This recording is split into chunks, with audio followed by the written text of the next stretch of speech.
That was an epic game, JD. How did you see it? Yeah, just like that. Had its ebb and flows. I thought we had some good momentum in the first half. We were controlling field position, and then I was really proud of how we handled the half time.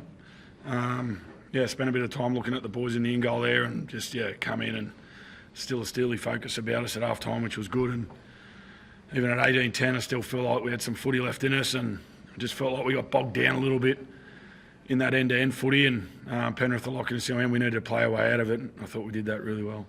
Is it fair to say Latrell was in full beast mode tonight? Oh, he was, yeah. Yeah, he had some real energy about him. He brings us sometimes a dimension that's unstructured as well when he's playing through that middle and offloads and supporting people, that starts generating some ruck speed and gets us playing on the front foot a bit. But, yeah, I thought our 6-7-1 with 10 minutes to go were pretty good, the way they connected. And, it was a special try to win the game. Can you talk to us about Latrell's performance tonight? Like, he was on from the opening whistle. Yeah, he's bringing a lot of energy, and I think drags in a lot of attention when he's bouncing around in the middle there, and pulls in a lot of defenders there, and he's just so hard to stop when he's on. So it's good to see Trell out there with a smile on his face, enjoying his footy, and I think he played off the back of a lot of special efforts out there. So all the credit can't go to Latrell. There's a lot of special efforts out there. So just really pleased with the win. JD, when you challenged him just over a fortnight ago, could you have imagined the response you were going to get from the last 3 games? I didn't challenge him. When he was seemingly publicly challenged, and you sort of said maybe a little bit more involvement. Could you have early? Yeah. I didn't.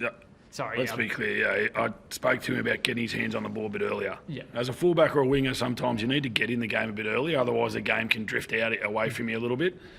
So we had a chat about that, but his involvements outside of that had been good prior to that. But when he gets in the game early, he sends a message first and foremost to himself, but mostly importantly to his teammates. And Latrell will get a lot of accolades tonight, but as we spoke about, it wasn't going to be about one individual tonight. One individual doesn't beat Penrith. It takes a lot of hard work, especially from our middle forwards. Thought the skip, Jai Arrow, again, immense. Hame Saleh, outstanding. But, there's a special team in there. They're a good footy team, and we're starting to believe in that a bit more. How do you feel as a coach when, going back to the start of pre-season, you put on those pet plays, like the one where you take the ball to the tram line and go to the left? I see that game on the line against the reigning premiers. For that to come off must feel really satisfying.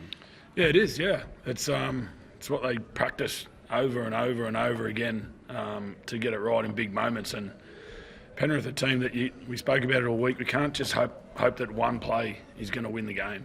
We have to throw multiple plays, we have to move the ball multiple times, and we have to keep going and keep going and keep. No matter how many times they shut us down, we have to keep finding ways to keep challenging one of the best defences the game's seen in the last decade. And a couple of players missing tonight and a bit of fatigue at the back end of the game, and we were able to capitalise. But it was a tough game that went right down to the end.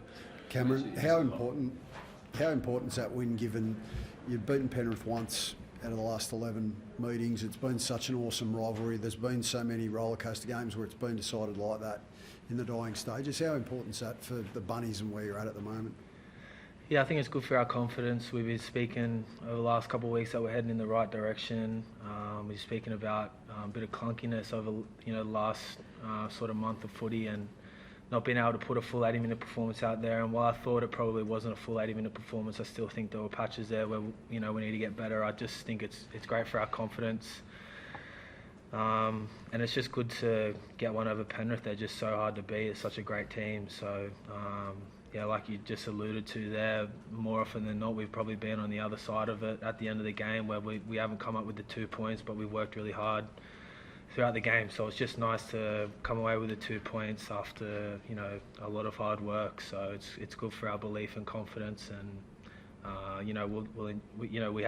we'll enjoy the win tonight, and see where we can get a little bit better, and move on to the next game with a lot of confidence. JD, how special a moment was that for Isaiah Tass? Probably doesn't get the recognition that other guys in the back line get. Also a bit of speculation about players potentially coming or going next year. So for him to get that moment, how nice is it for him?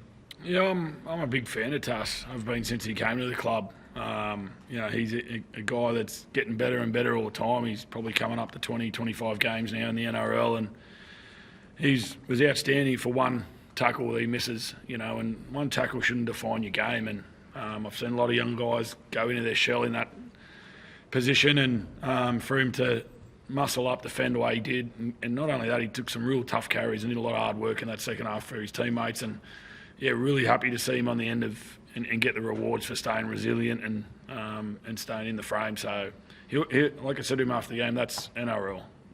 No one plays a perfect game, and one try doesn't decide the result. So, really happy with how he handled that. JD, I know it's not all about Latrell. They all played outstandingly this evening, but that flick pass that ended up being Damien Cook's try out of dummy half in the opening half, that was pretty special. That whole set, is what I was talking about pre-game, about us backing ourselves to play some footy. We're not going to get just to go one out up the field and then hope that Penrith miss a tackle here or there, because they just don't do that.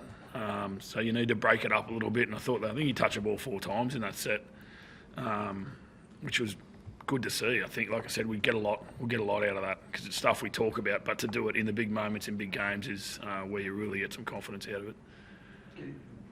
Can I just harp back to Hoop's question there about how important this win is to get one over Penrith? Does it become a mental thing when a side has beaten you at the death or in comeback games a couple of times? Is that something you have to put out of your mind somewhat when you are come up against them?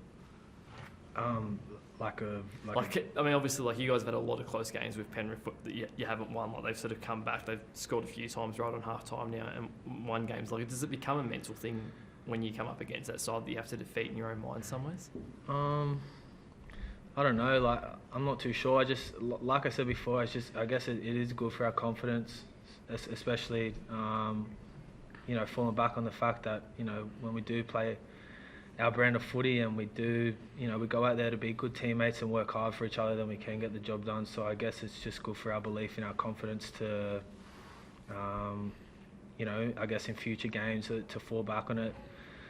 And look back on games where the proof is in the pudding there, and we have been able to we've got hard evidence that when we do play our brand of footy, then we can get the job done. So I think the belief and confidence has always been there. We know that if we do play our footy, then we can get the job done. But I guess it's just good to get past that little voodoo there or whatever about our past record or anything like that, and just prove to ourselves and everyone else that we can beat the best teams when we're playing good footy. So, like I said before, it's been a good night for us tonight, and celebrate, rest up, and move on next week.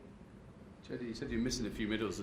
You started 4 forwards on the bench as well, and I think Tom Burgess was playing in 15-minute rotations at one point. Obviously, whatever you were doing it worked. Could you talk us through it a little bit?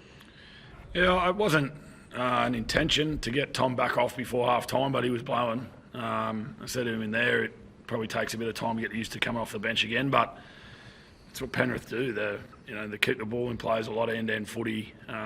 It's high pressure footy, and your middle's fatigue. And I felt like it worked at times, and we were able to bring some fresh bodies on. I think Hame Sele played 3 stints as well, which was really good for us, and got the skip off in the second half, although he didn't want to come off. But it just means that we've got some fresher legs, so that when we need to at the back end, we can execute the footy we know we can play. So I thought the forwards did a good job. But to be honest, to answer your question, it was more a feel for how the game was going rather than a pre-planned thing.